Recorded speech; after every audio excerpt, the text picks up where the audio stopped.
10부작으로 구성된 종이달. 이제 그 포지션 그대로 주인공의 대범해지는 일탈을 지켜보면 되나 했더니 7화에서 막강 빌런이 등장했네요. 6화에서는 불안이 이화에게만 집중되지 않아서 오히려 긴장이 완화되는 느낌이었는데요. 그중 하나가 이루리의 횡령이었어요. 이루리의 횡령이 이화의 편에서는 오히려 득이 될 수도 있다고 생각했거든요.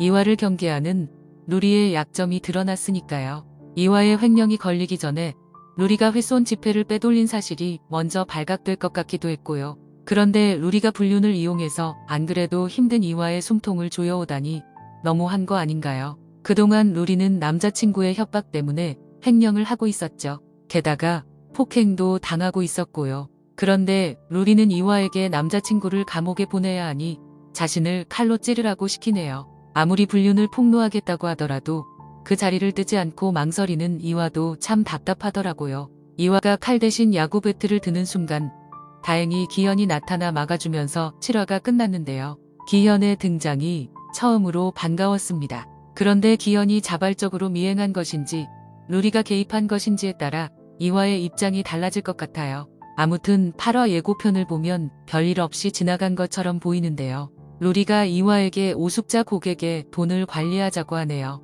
이화가 휴가를 간 사이 VIP 고객 대면 서비스를 담당했던 루리가 숙자의 치매를 눈치채고 이를 꾸미는 것 같아요. 숙자의 돈을 빼돌려서 자신에게 달라고 하는 것일 듯 싶은데요. 루리는 예전에 이화의 상품권을 훔쳤던 전력이 있죠. 평소에도 루리는 대놓고 이화가 가진 모든 것을 못마땅하게 여겼고요. 동시에 이화가 가진 모든 것을 탐내기도 했죠. 루리는 이화에게 자신이 원하는 것을 뺏을 수 있을까요? 이화도 루리를 위해 희생만 하지는 않을 것 같은데 어떻게 이야기가 전개될지 궁금하네요. 7화가 기다려졌던 이유 중 하나가 바로 이 남자 때문이었는데요. 생각해보니 아직 이화에게는 아무 의미가 없는 인물인데 드라마를 보는 시청자에게만 중요했던 것 같아요. 이번 화에서는 이 남자의 정체가 밝혀지나 했는데 예상했던 흐름은 아니더라고요.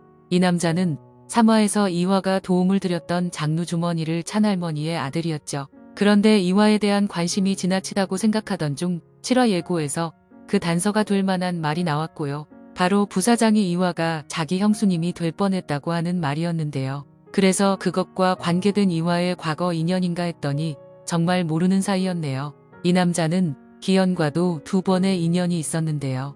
첫 번째는 둘 다 은행에 방문해서 이화를 찾았다가 허탕을 치고 돌아가는 길에 부딪힌 것이고요. 두 번째는 전문 애호와의 식사 자리에서였죠. 두 번째 만남으로 삼국창투 대표라는 이 남자는 기현이 이화의 아내라는 것도 눈치를 챈 것 같아요. 남자는 드디어 자신의 집에 방문한 이화와 첫 대면을 하게 됩니다. 둘은 첫 만남에서부터 의미 있는 대화를 나누더라고요. 남자는 깨진 도자기를 이어붙이는 킨치키가 취미인데요. 어렸을 때부터 망가진 것을 고치는 걸 좋아했다고 하죠. 새 물건보다 손수 고친 물건에 더 애틋한 마음이 생긴다고요. 하지만 이화의 생각은 다른데요. 깨지고 부서진 그릇에 균열로 담긴 빛도 의미가 있다고 하죠. 부서진 것들도 부서짐 그 자체로 완벽할 수 있다고요. 어쩌면 이것은 이화의 부서진 인생을 의미하지 않을까 싶어요. 그런데 이 남자는 이화의 부서진 인생에 얼마나 관여할까요? 대사만 봐서는 이화가 횡령 혐의로 쫓긴 후로도 인연의 끈을 놓지 않을 것처럼 느껴지기도 하네요. 민재와 함께 호텔 식당에 갔던 이화는 부사장 3호를 우연히 만나는데요. 그때 그녀가 나타나지 않았더라면 이화는 기현에게 민재와의 관계를 들킬 뻔했죠.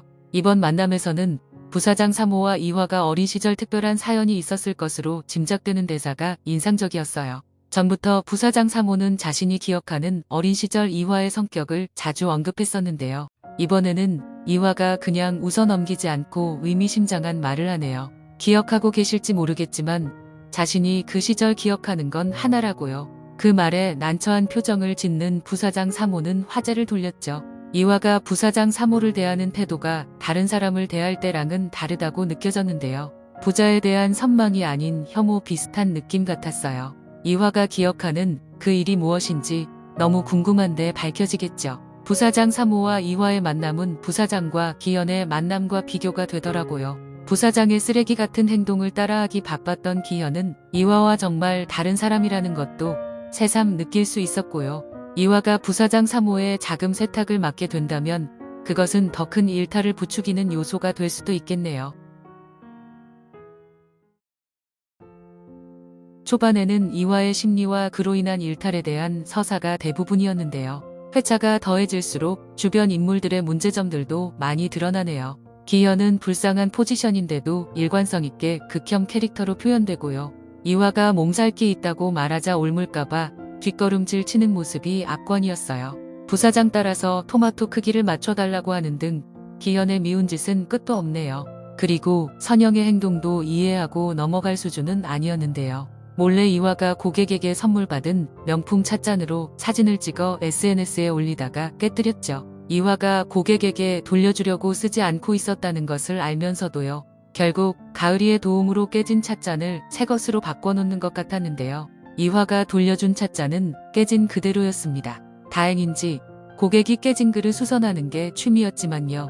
이화에게 기쁨을 주는 민재는 제3자가 봤을 때는 가장 해로운 존재죠. 가장 큰 이유는 이화의 돈을 흥청망청 쓰는 것이고 다른 하나는 예견되는 배신인데요. 그동안 민재가 이화를 버리고 선택하는 여자는 누구일까 나름대로 예상을 해봤었는데 오늘 보니 아무래도 가든이인 것 같아요. 처음에는 민재 주변의 유일한 여자인 가든이를 예상했고 그 다음에는 특별 출연을 먼저 제안한 윤소를 생각했거든요. 그런데 7화를 보다 보니 민재의 변화를 탐탁지 않게 바라보는 가든이의 모습이 힌트가 아닌가 싶더라고요. 지금은 민재가 이화로부터 받은 가짜 행복에 취해 있지만 결국 그것이 싫어져서 떠나는 거잖아요. 가든이는 시종 일관 민재의 현실을 깨우쳐 주려는 인물이었으니까 이화를 떠나는 계기를 제공해 줄 것 같아요. 종이다리 이제 3회차밖에 안 남았는데요. 아직도 긴장의 끈이 너무 팽팽해서 어떻게 전개될지 궁금한 부분이 많네요. 로리에게 당하기만 하는 이화의 모습은 생각만 해도 답답하기 때문에